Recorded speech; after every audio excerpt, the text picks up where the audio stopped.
Hi, it's Fies Taro. Hello, collectives. Okay, so this is your love reading ngayong February. Okay, so syempre, before tayo mag-start, kung hindi ka pa nakakapag-subscribe, please do subscribe and hit the notification bell para lagi po tayo maging updated sa mga mangyayari pa lang. And syempre, kung may tanong pagdating sa private reading, just message me sa akin pong FB page for more info. As well as, ganun rin pagdating kay perception of light. Okay? And syempre, kung may tanong rin pagdating sa ating all-in-one evil eye bracelet and sa ating evil eye ring and sa ating evil eye necklace, hindi ko siya suot. Okay? So, yeah, just message me sa akin pong FB page na Fias Tarot. Okay? So, dalawa yon, isang Fia Tarot and isang Fias Tarot. Okay? FB kasi yung isa, yung sa FB page. Okay? So, may mga nako-confused pagdating dyan. Anyway, ako pa rin naman yung nakakausap nyo doon and pwedeng admin ko. Madalas si admin. Okay? So, collectives, pasensya na po ha sa mga background noises. Okay. So, anong meron ngayong February pagdating sa love? Okay. So, tingnan natin. Ano bang situation meron? Anong sitwasyon to? Ang ating mabibigyan ng gabay. Tingnan natin. Anong situation meron ang mga collectives? Okay. The Ten of Coins in reverse and the Two of Coins in reverse. So, situation na parang sobrang guhong-guho na, no? Yung iba rito, issue sa family, issue sa pag-commit, mga ganyan. Parang nadadrop, parang walang parang hindi na focusan or hindi na bibigyang importansya sa ngayon. Okay? So, pwedeng iba sa inyo may aayusin or gustong maayos itong ganitong issue, no? So, tingnan natin. Ano bang magiging kalalabasan nito, no? O, tingnan natin. Pero, syempre, tingnan muna natin kung ano bang meron sa person mo. Collectives. Ano bang meron sa kanya? Itong taong to, malakas ang earth sign. Oh, yeah, another earth sign. The Three of Coins Universe. The Three of Coins Universe, ang sinasabi dito is, pwedeng pagdating sa kanya, hindi mo makuhaan ng magandang cooperation. Okay, hindi mo makitaan ng effort or hindi mo makitaan ng parang same kayo or equal ng effort or kung anong action ang ginagawa. Okay? Yeah, the Nine of Cups. Okay, so sabihin natin gusto niya na maging okay pero wala siyang ginagawa. Ito yung taong gusto mo. Okay? Specific yan ha. Ito yung taong gusto mo. Ito yung taong wish mo. Pero, hindi magtugma. Okay? Gusto mo siya. Yes. The Nine of Cups, this is wish fulfillment or sabihin natin gustong gusto mo to emotionally. Pero bakit ganyan? Hindi kayo magkatugma. The Three of Coins, hindi kayo magkasundo. Okay? Walang pagkakasundo. Oo, nakikita sa taong to pagdating sa'yo. Ginugusto mo lang siya, I guess. Pwedeng nagkakasama pa rin kayo nito kasi gusto mo siya. I don't know kung ikaw itong parang nagtitiis. Nagtitiis sa ganitong sitwasyon. Tingnan natin kung anong mangyayari. Yeah, the Knight of Wands. Oh my goodness. Si Knight of Wands po, siya yung walang plan. Okay, walang plan. So, tingnan natin, ano bang meron? Next action ng taong ito. Next action. Mamaya na yung emosyon. Next action muna. Ngayon, okay? May gagawin ba siya ngayong February? The Eight of Wands and the Ace of Pentacles. The Lovers. Okay, so meron ditong communication. Okay? Komunikasyon ang nakikita kong pwedeng gawin itong taong to or action. Okay? Kung yung iba sa inyo hindi kayo magkasama nito, pwede itong pumunta sa'yo. Pwede itong mag-reach out. Pwede itong gumawa ng action like lumapit sa'yo. Okay? Next action, meron ditong Ace of Pentacles. I guess meron siyang gagawin. Something. Okay? Mm-hmm. Meron ditong Lovers. This is reconnect. This is partnership.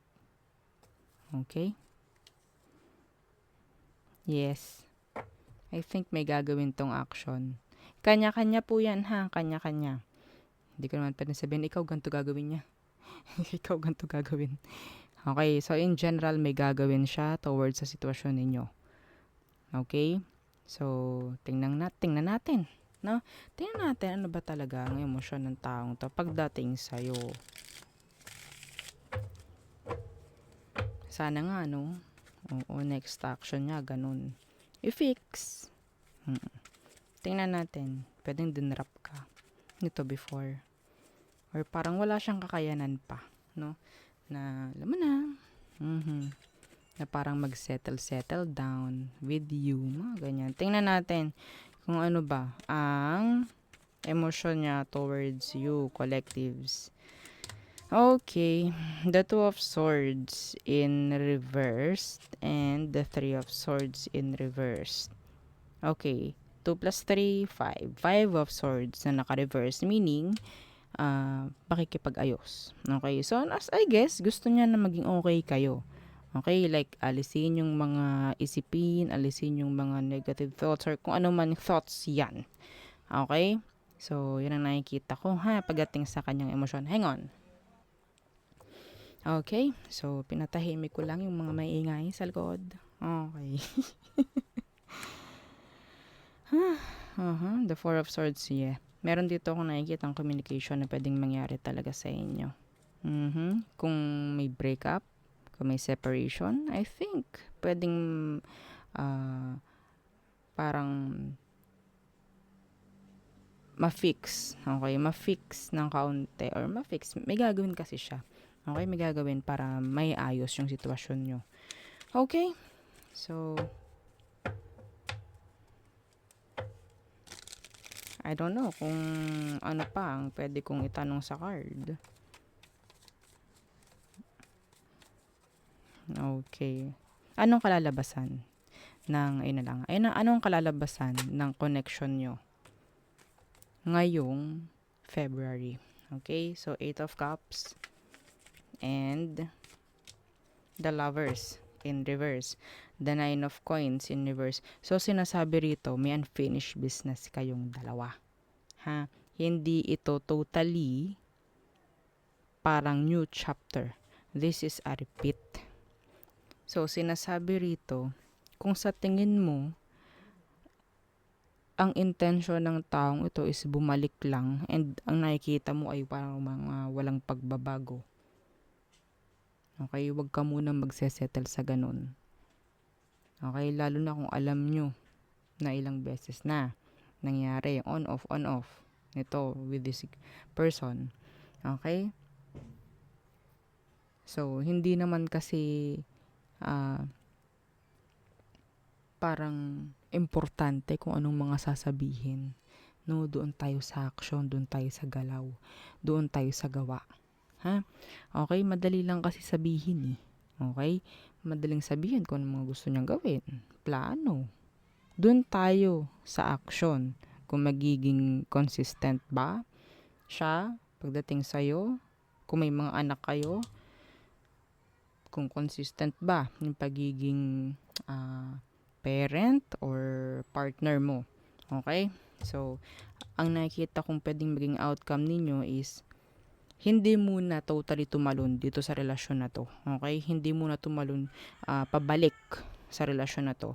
Maglagay ng agwat. Maglagay muna ng agwat. Distansya. Hindi ka dapat pumasok ulit. Kasi you need to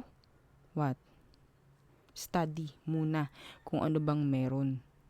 Okay? Kasi kapag ikaw tumalon uli, pabalik, papasok dito sa connection na to, at alam mo naman na pareho-pareho lang yung nangyayari, magiging repeat lang to. Hindi to magiging another chapter. Hindi to magiging another magandang story or what.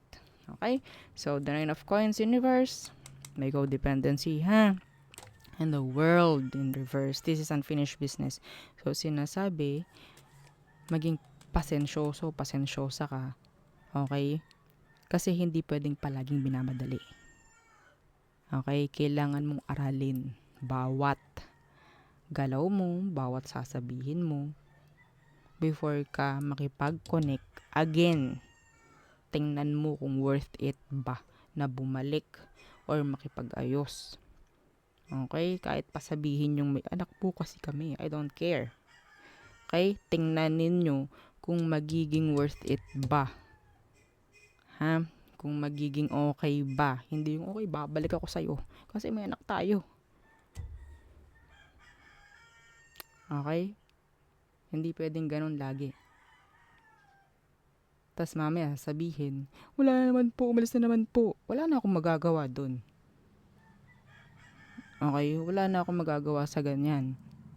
So, ito nga, sinasabi ko kung anong pwede mong gawin as a gabay for you. Okay? So, ganun lang ang kailangan mong gawin. Hindi mo kailangan na bumalik agad sa sitwasyong kilala mo na.